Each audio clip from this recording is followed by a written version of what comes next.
arrangers and composers, jazz lovers everywhere. Today I want to talk about ensemble voicings. We talked about tutti voicings the last time, where the saxophones and the brass are playing harmony together, and I usually just use 4-part harmony for that. And those are for notey passages mostly, kind of melodic stuff. But sometimes I want more impact, and I want richer and more dissonant kinds of chords. I don't usually do that for things that move around a lot, but more for accented chords and sustained chords, things like that, or just when I want something extra. And also I'm looking for more weight, so it's weight and dissonance. It's very often used for climaxes. So I don't use this a lot. I go sometimes entire arrangements where I don't use this at all. I know like Thad Jones uses this lots, and I think it makes it can make the music more complicated than it needs to be. And also, if you save it for the moments when you really want to grab the audience's attention, it'll have more impact than if you do it all the time. So the first example that I want to show you is from the introduction to Poor Butterfly. A few different things happen in this introduction. We have the brass playing in 7-part harmony, and then they go into unison. And the saxophones are in 5-part harmony. And then while the saxophones hold a chord, the brass play a unison line against that chord. The saxophones are on this, they have this voicing, and the brass are going,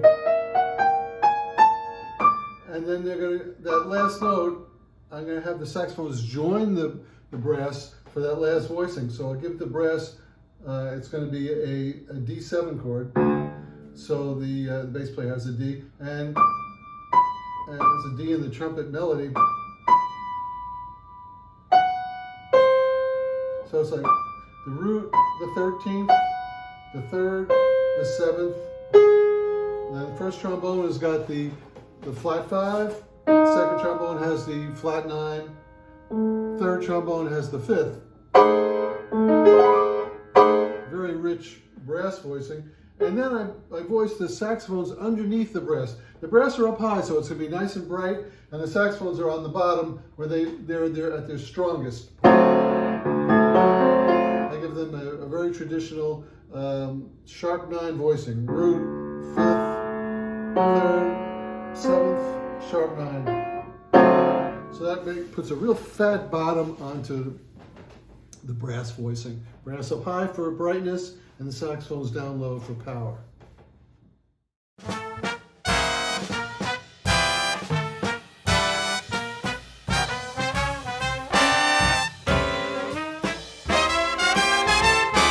The next section that I want to show you is from the same chart. It's from Poor Butterfly, a tutti section. It's the shout chorus of the piece, and it's just a 4-part simple tutti where the saxophones are doubled an octave below the trumpets, and the trombones are an octave below the trumpets as well. And then at the end, I go to a repeated chord, that's the ending figure, and I want that to stand out. That's like putting the period on your sentence. And for that, I'm going to go into okay, so it's a B flat 9 chord, and there's a 3rd. This is an unusual voicing. A lot of my voicings, like this one, I never wrote it before, and I've never written it since. It just is where this came out, where everybody's part wanted to go. The 3rd is in the melody, which is awkward when you to voice out chords with the 3rd in the melody, especially dominant chords with the 3rd in the melody. But this is how I dealt with it. At the 3rd, that's a D on a B flat 9 chord, and then I had a C triad underneath that. So that's the 4 trumpets, and the trombones from third, fifth, seventh, and then just everybody up and down half step. And in the saxophones, again, I put them, the brass are up high for brightness, and the saxophones are down low for power. So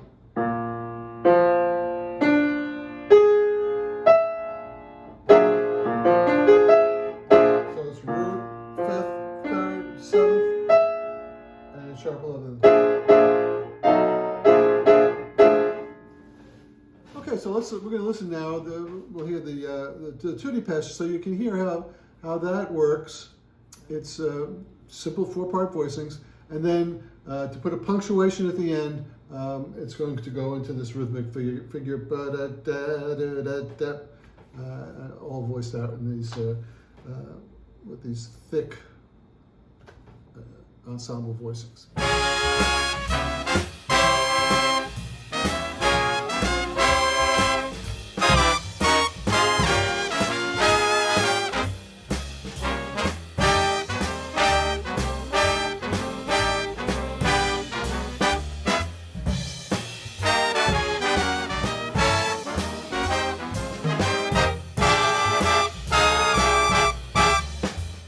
This next example is from an arrangement I did of an old tune called Hindustan, which just describes, well, the music is kind of in this sort of, it's a jazz version of music from that part of the world, like India. So there's an exotic groove that's going on. And then I needed a climax, and I wanted it to be really dissonant because of what happens earlier in the chart. It's pretty dissonant, and so I need to top that. So I have the brass up high, and then I have some woodwinds that are playing throughout the chart. I have 2 bass clarinets, a flute, tenor saxophone, and a clarinet. So how I want them to all come together in this ensemble voicing. So it's a D9 chord, and that's going to repeat a couple times, and then it's going to go to an F minor 6. So the D9 is really, let's just see what it is. So the trumpets have this 13th, sharp 11th, the 9th, and the 7th. Oh, well, that's fairly normal. The trombones have the 3rd of the chord, and the first trombone, the flat 9, I know. There's a flat 9 in the trombones and a natural 9 in the trumpets. I'm looking for that extreme dissonance, and then the 7th.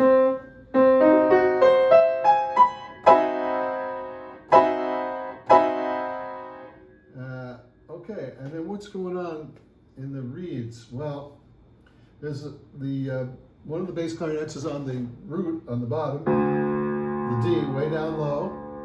So and then the next part up is the bass clarinet. He's on the 13th, which is right next to the 3rd trombone. So they're in half steps. The tenor saxophone, he's on an A, which is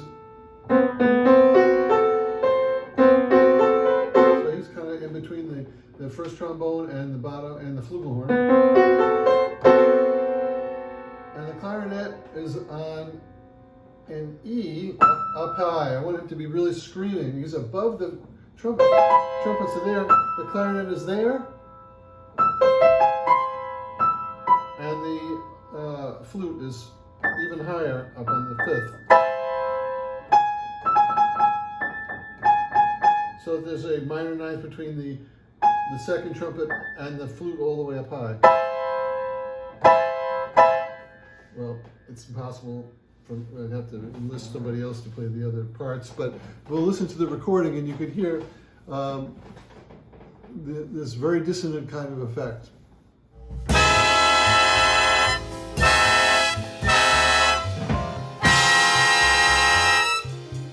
My final example is from Harlem Nutcracker. From that show is a piece called Snowflake Joys. And this is at the very end of the chart. The saxophones have a unison figure that repeats each bar. That's the motive of the piece. And the brass answer that with 7-note chords. So like the first, like a B flat 7, and it's just voiced up in thirds. But the saxophones are in unison going. So they're an octave unison. Opposite is and it just keeps going back. They keep changing the saxophones change their pitch. They keep the same intervals, and same rhythms, but changing their pitches. And the brass go through a chord progression of interesting answers to that. And then eventually they're going to come together with the whole ensemble, all the saxophones and all the brass together. Again, I want the trumpets to be up high for brightness and the saxophones down low. However, in this case, I didn't want to have that many notes in the chord. I didn't need that. So the trombones and the saxophones have a lot of the same pitches. B7 sharp 9, and the sharp 9, the 5th, the 3rd, and surprisingly the root. Why is the root there? Well, the first trombone is going to give us the answer. He's got the 5th. So we've got this B triad in the middle. Okay, that's all fairly normal. And then the second trombone's got the flat 9. Ooh. So that there's a tritone between the first and second trombone, and then a fourth with the bottom trumpet. And then here's the wild card. The third trombone has got the flat 5.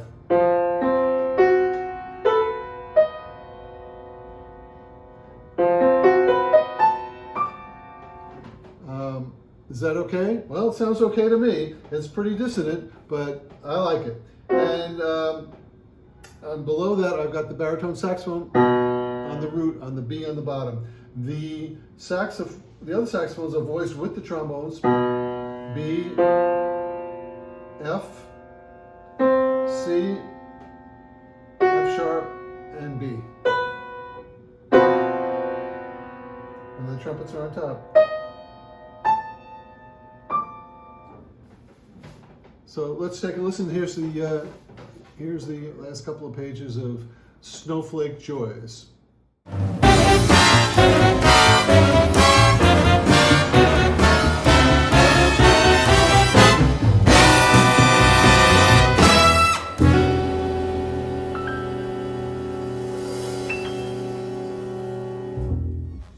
Thanks for watching this episode of Writing for Big Band. If you like this lesson, be sure to like, comment, and subscribe. And check out the other lessons on my channel. If you want to know more, there's tons of information in my books, Creative Jazz Composing and Arranging, Volume 1 and 2, which you can find on my website in the description below. The books have plenty of examples and techniques, and you can download the scores to follow along. Thanks for watching, and happy arranging.